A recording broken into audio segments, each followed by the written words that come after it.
Everyone. दोस्तों, आज मैं आपके सामने ग्लिम्पसेस ऑफ इंडिया नामक जो है एक चैप्टर है क्लास 10th में, और ये पार्ट जो है 3 पार्ट में जो है क्या है डिवाइड है, जिसमें पार्ट नंबर 1 की आज मैं आपके सामने जो है complete summary line by line जो है बताने जा रहा हूँ, बाईलैंग्वेज में, हिंदी और इंग्लिश दोनों लैंग्वेज में। तो शुरू करते हैं part number 1, a baker from Goa. This lesson was written by Lucio Rodriguez.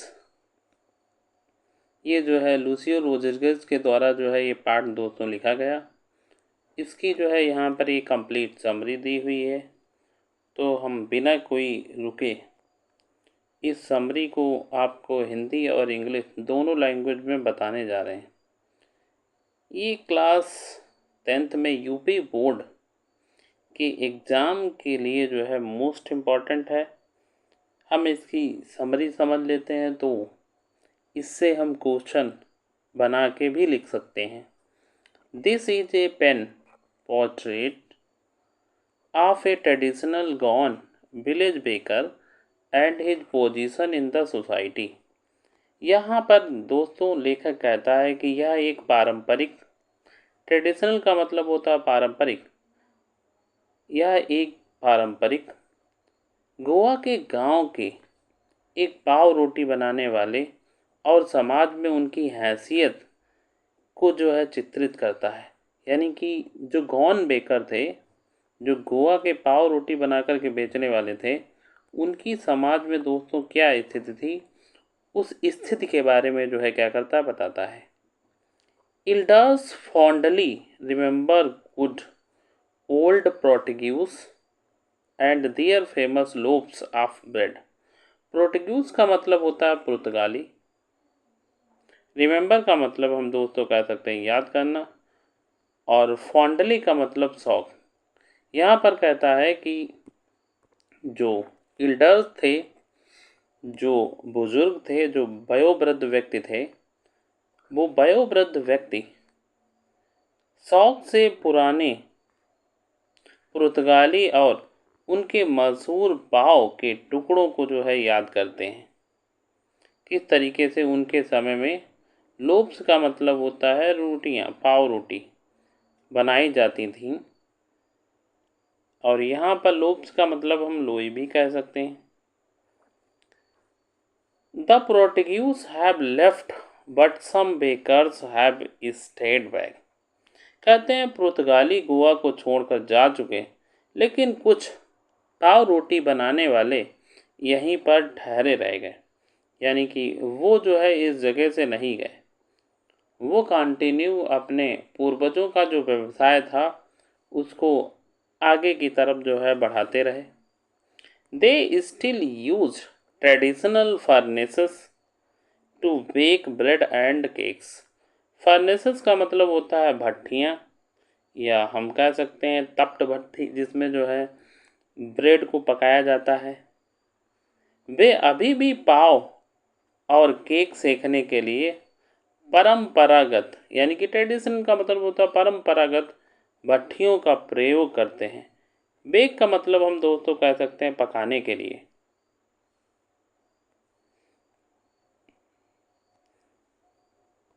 Writers remember his childhood. यहाँ पर लेखक अपने बचपन के दिनों को जो है क्या करता है, याद करता है। The bakers who used with their friend, companion and guide would come twice a day. यहाँ पर लेखक बताता है कि पाव रोटी बनाकर के बेचने वाले मित्र, साथी, कंपेनियन का मतलब दोस्तों साथी, फ्रेंड का मतलब भी साथी, कॉमरेड्स का मतलब भी फ्रेंड ही होता है, कलीग का मतलब भी फ्रेंड होता है, अब मेट का मतलब भी फ्रेंड ही होता है। तो यहाँ पर बताता है कि the baker who used to be their friend, companion and guide would come twice a day. कहा कि पाव रोटी बनाकर के बेचने वाले हमारे मित्र, साथी और मार्गदर्शक हुआ करते थे और दिन में 2 बार आया करते थे जब वो ब्रेड को या पाव रोटी को बेचने के लिए आते थे। When he started his sale in the morning and on his return, when he had sold everything in the basket, कहा कि शुरुआत में जब वो सुबह के समय में ब्रेड को सेल का मतलब होता है बेचने के लिए सुबह के समय में आते थे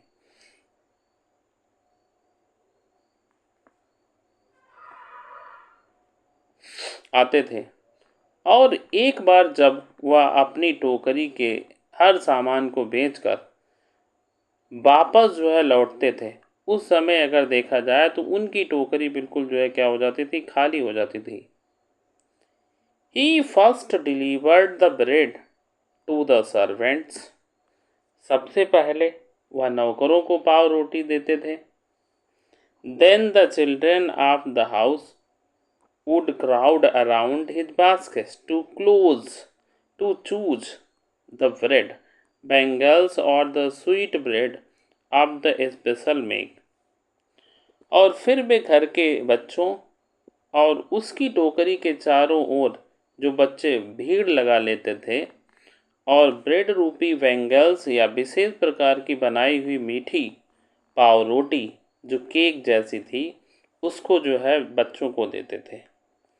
without brushing their teeth they would eat. अब बच्चे भी जो है बिना किसी ब्रश किए उन ब्रेड को जो है खाते थे, क्योंकि बच्चों का मानना था कि टाइगर कब ब्रश करता है, टाइगर का ब्रश कौन करता है। तो उनका मानना था the bread bangles and drink hot T. उनका मानना था कि गर्म चाय और ब्रेड खाने से पूरे जो है मुंह की और पूरे पेट तक की जो है क्या होगी, सफाई हो जाएगी।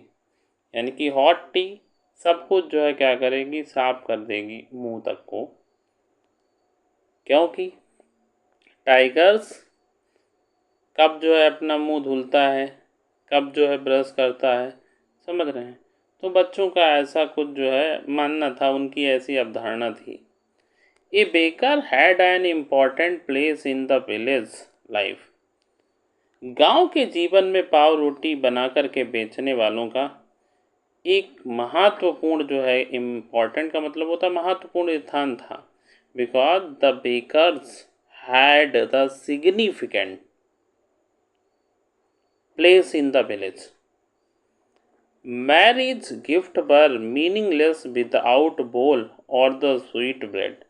कहा जाता है कि गोवा में विवाह के उपहार बिना बोल या मीठी ब्रेड या क्रिसमस दूसरे पर्वों पर केक और बोलनिहास के बिना जो है यहाँ पर ये पर्व, ये त्यौहार जो है बिल्कुल मीनिंगलेस होते थे, अर्थहीन होते थे। विदाउट बोल और स्वीट ब्रेड। द मैरिज यानी कि शादी समारोह के समय में जो है स्वीट ब्रेड या हम कह सकते हैं केक्स या बोलनिहास नाम की जो है क्या करते थे, ब्रेड से मिठाई बनाते थे वो, अथवा eight Christmas and other festival, अथवा जो है क्रिसमस डे तथा अन्य पर्वों पर भी इस प्रकार की जो है ब्रेड से मीठी केक वगैरह जो है तैयार की जाती थी। अगर ये चीज़ें ना बने तो वो पर्व और मैरिज वगैरह भी जो है बिल्कुल अर्थहीन होती थी। There is no enjoyment in the party, there is no enjoyment in the marriage ceremony without these things like that the bolognas, bread, cakes, sweets etc. इन सब के बिना बिल्कुल जो है मीनिंगलेस हुआ करती थी। In old days the baker use to bear a peculiar dress. का भाई कहा जाता है कि पुराने समय में पाव रोटी बनाने वाले एक विशेष प्रकार की जो है ड्रेस पहनते थे जिसको काबाई कहा जाता था। A single piece long frock reaching down the knees. और ये जो है सिंगल का मतलब होता है, हम कह सकते हैं, जो कि घुटनों तक एक लंबी कपड़े का एक ही जो है क्या होता था, पीस होता था, टुकड़ा होता था। यानी कि सिंगल का मतलब हम कह सकते थे एक ही टुकड़ा हुआ करता था कपड़े का, जो कि बिल्कुल जो है घुटनों तक पहुंचता था। नीच का मतलब होता घुटने। Later they started wear a shirt, उसके बाद में यहाँ पर लेखक कहते हैं कि उसके बाद में उन्होंने एक कमीज और पैजामा पहनना भी शुरू किया।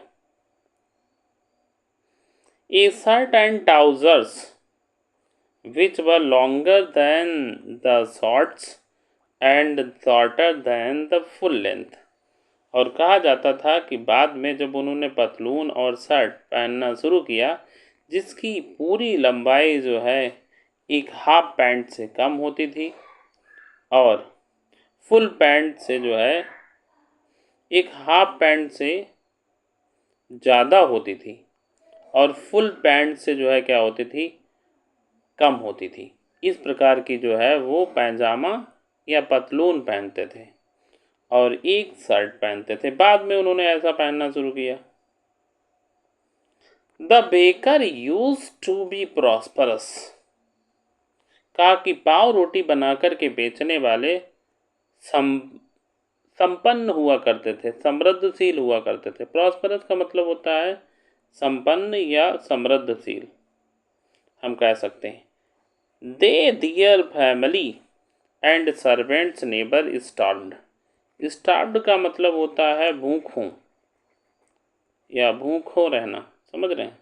कहते थे कि वो और उनका परिवार इतने ज़्यादा समृद्धशील होते थे कि बेकर और उनके नौकर चाकर भी भूखे नहीं रहते थे। Their plump physique was a testimony of their prosperity and good income. लेखक कहता है कि उनका शरीर, उनकी जो है शारीरिक बनावट अच्छी खासी आमदनी का जो है क्या था, खुला प्रमाण था, खुला जो है क्या था, रिजल्ट था, जिसको देखकर कोई भी समझ सकता था कि गोवा के जो पाव रोटी बना कर के बेचने वाले हैं वो बहुत ही ज़्यादा जो है क्या हैं, समृद्धशील हैं। उनके पास किसी भी प्रकार की धन धान्य की जो है क्या है, कमी नहीं है।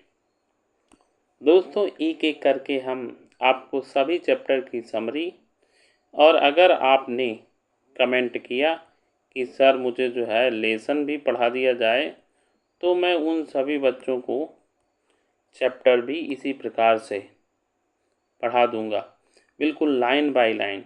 यदि आप कोई पोएम पढ़ना चाहें तो मैं पोएम भी आपको पढ़ा दूंगा।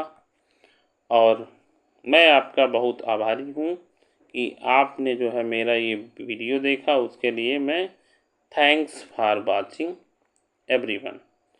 तो सभी लोग जो है क्या करें, हमारे चैनल को सब्सक्राइब कर लें और बेल आइकन को प्रेस कर लें, ताकि हमारे द्वारा भेजे गए नोटिफिकेशन आप तक समय पर पहुँचे। और दोस्तों, आप जो है जो भी लेसन पढ़ना चाहें उसको कमेंट बॉक्स में जो है लिख के मुझे सेंड कर दें। मैं आपको एक एक करके चैप्टर्स को जो है क्या करूँगा, पढ़ा दूँगा। तो ये रहा पार्ट नंबर 1। पार्ट नंबर 2 जो कि आप लोगों का इसी में कुर्ग है, ठीक है, उस वाले चैप्टर की मैं समरी जो है आप लोगों को नेक्स्ट उसमें पढ़ा दूँगा। आप जो है कमेंट करें और अपना नाम लिख के कमेंट बॉक्स में छोड़ दें। Thank you everybody.